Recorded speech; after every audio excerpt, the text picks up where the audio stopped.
Today we'll discuss about attenuation and lag.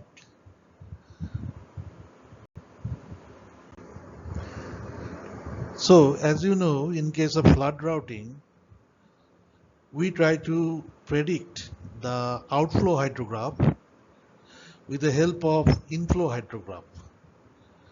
Now what happens is, suppose this is a spillway and at time t the flood enters the spillway with a specific type of hydrograph and it leaves the spillway with another type of hydrograph. Now, due to the storage effect, if any, some amount of water will be stored in this spillway, or due to many reasons, infiltration or some depression in the bed, some amount of water will be get stored. And due to this storage effect, the amount of water that enters into the spillway and the amount of water that leaves the spillway is not same. There is a difference. Now, as a result, the peak inflow and peak outflow is also different. Now, if we draw both inflow hydrograph and outflow hydrograph in the same plane, then you will find that the peak inflow hydrograph and the peak outflow hydrograph, or the peak flow of inflow hydrograph and the peak flow of outflow hydrograph is different.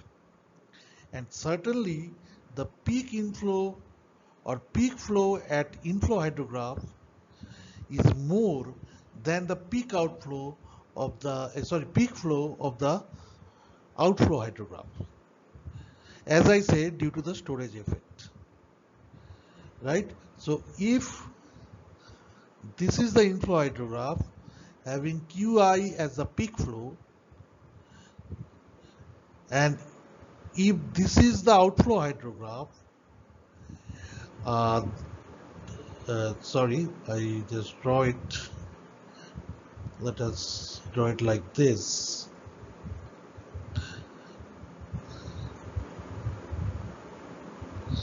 So if this is the inflow hydrograph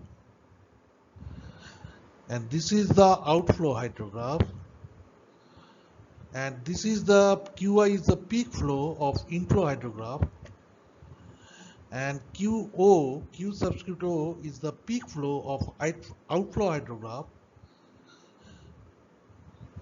then you can see there is a clear difference between the peak flow at inflow hydrograph and peak flow at outflow hydrograph. And this difference is known as attenuation. Now this attenuation is caused due to the storage effect. In case of reservoir, this attenuation is much more compared to that for spillway. Okay, and also the peak flow of inflow hydrograph, or the time at which the peak flow of inflow hydrograph takes place and the time at which the peak flow of outflow hydrograph takes place, there is also a difference.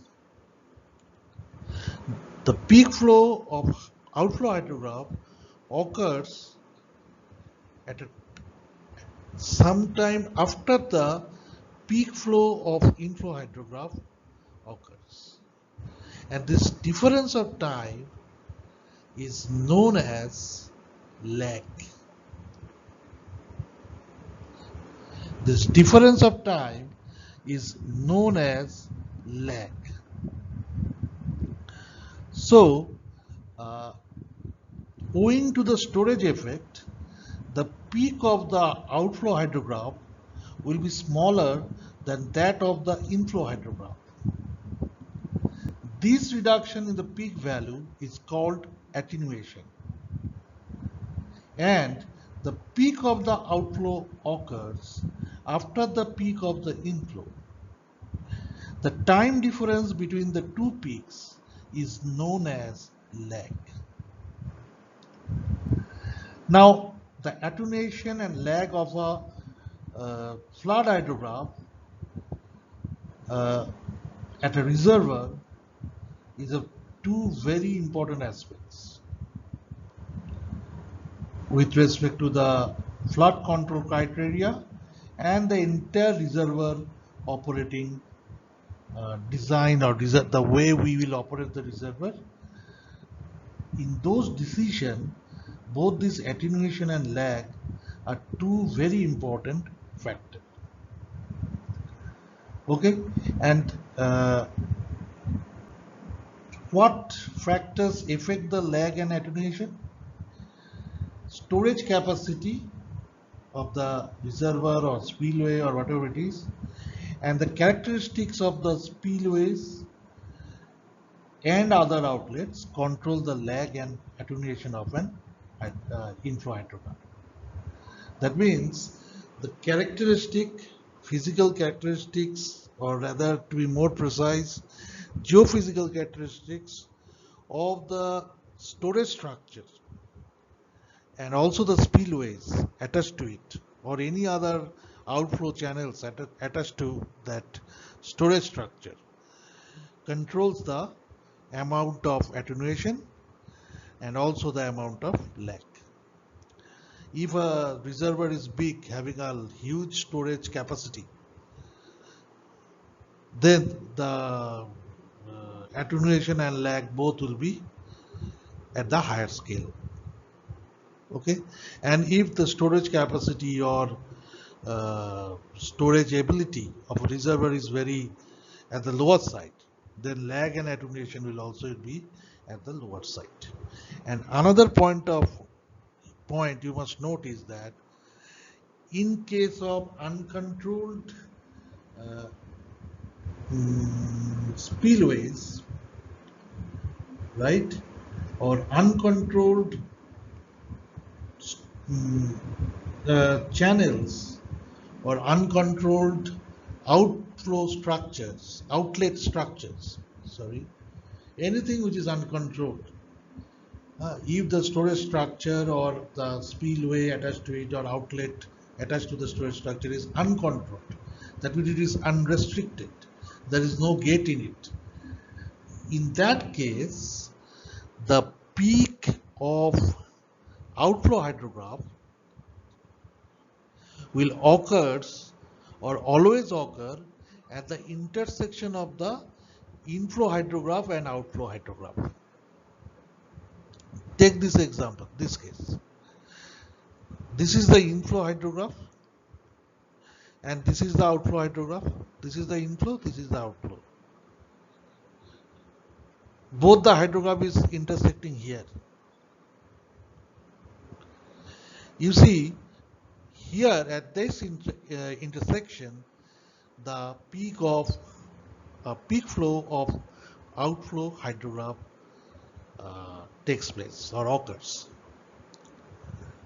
Now, this can also be proved from the continuity equation. As you know that in case of level pool routing means reservoir routing or some spillway routing, where the surface area of that storage structure is leveled. Okay, so in case of level pool routing, this theory is true, that at the intersection of inflow and outflow hydrograph, the peak flow of outflow hydrograph will take place. So how to prove it? Let us see how to prove it. From this continuity equation, we can prove this. Now, as you know, ds dt, that means the change in storage with time, is equals to surface area multiplied by dH dt. That means change in elevation of the reservoir or water level of the water stored in the reservoir or any storage structure. So this is the formula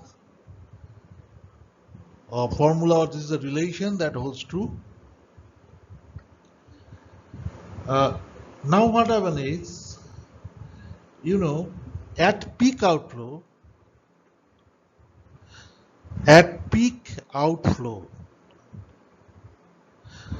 what happens? dq dt is 0 because that q is the maximum. So even if the dt changes, the q will not change. That is why it is peak. Now, what is peak? Peak is the maximum outflow or maximum flow. If I make a reservoir uncontrolled, if I remove all the gates from the reservoir, then what will happen? The water will flow continuously, and at a certain time the flow of water will be maximum, and at that time what happens? dq dt, there will be no change in q with t because they are at the maximum point, highest point. So this is dq dt equals to 0. And now as dq dt is 0, suddenly ds dt will also 0. Okay, that means change in storage will also be 0 because that is also in the highest limit. Now what happens is that if dq dt is 0, ds dt is 0, then what will happen? You tell me. With the help of this relation, this relation ds dt is equals to a dh dt, we can find that dH dt is also 0 at the peak flow. Correct, because this ds dt is 0 na. So suddenly a dH dt is 0. Now you take a to the other side, then dH dt is 0. Correct. Now from continuity equation we know I minus Q is equals to ds dt. Correct. If this I is the average inflow at a and this is the average outflow at a certain point. So if ds dt is 0, in case of peak flow, this is 0, ds dt is 0, so I is equal to Q. So whatever is the inflow, that will be the outflow. That means this will be the peak flow, and this is true only when the peak flow is taking place, peak outflow is taking place. So in this way we can prove that in case of level pool routing,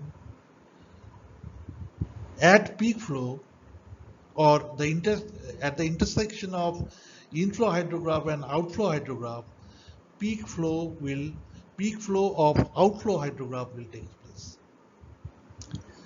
So this is proved in this way, right? At peak flow, dq dt is 0, so ds dt is 0, so dh dt is 0. That means there is no change in level, there is no change in storage, there is no change in outflow, because that is in the maximum level it has gone.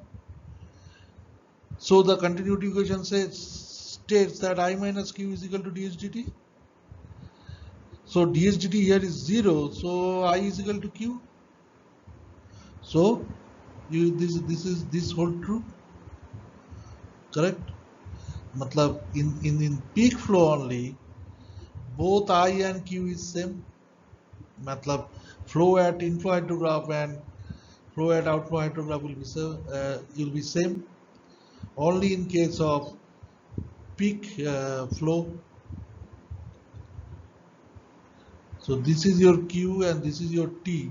because as you know, hydrograph is Q versus T. And here what happened, if I minus Q is equal to 0, I is equal to Q. So in this point, I is equals to Q. Both have the same Q. And that same Q is actually the peak outflow. Right? So automatically it is proved that the peak flow at outflow hydrograph takes place at the intersection of inflow hydrograph and outflow hydrograph. Okay, so uh, this in this video we have discussed what is attenuation, what is lag, and peak flow of outflow hydrograph takes place at the intersection of inflow hydrograph and outflow hydrograph. So these three things we have learned. Lag is the time taken or time difference between the peak flow of inflow hydrograph and peak flow of outflow hydrograph, and attenuation is the difference in the value of peak flow of inflow hydrograph and outflow hydrograph. Okay, so that is all for today. Yeah, another thing to consider is that you see at the time of rising or at the rising part of the inflow hydrograph and outflow hydrograph. This is inflow and this is outflow hydrograph, as you know. This part, inflow hydrograph, the rising half of inflow hydrograph is higher than the rising half of outflow hydrograph. That means in this case, storage is taking place. And in this part, that is in the uh, retrieving leg of the hydrograph of both inflow and outflow, that is depletion of storage is taking place. Here addition of storage taking place, storage, and here depletion of storage is taking place. That is why outflow hydrograph is more compared to inflow hydrograph. Outflow hydrograph is more compared to inflow hydrograph indicates that Q outflow in this part of the hydrograph is more than the Q inflow. So as a result, it indicates that water is going out of the storage structure, or any structure that is storing the incoming water. So water is going out from that. So this is depletion. Sorry. And this is addition. Because here the QI is more than QO. That means water is being stored in this case in the storage structure. Okay, so with this I finish this video. Thank you.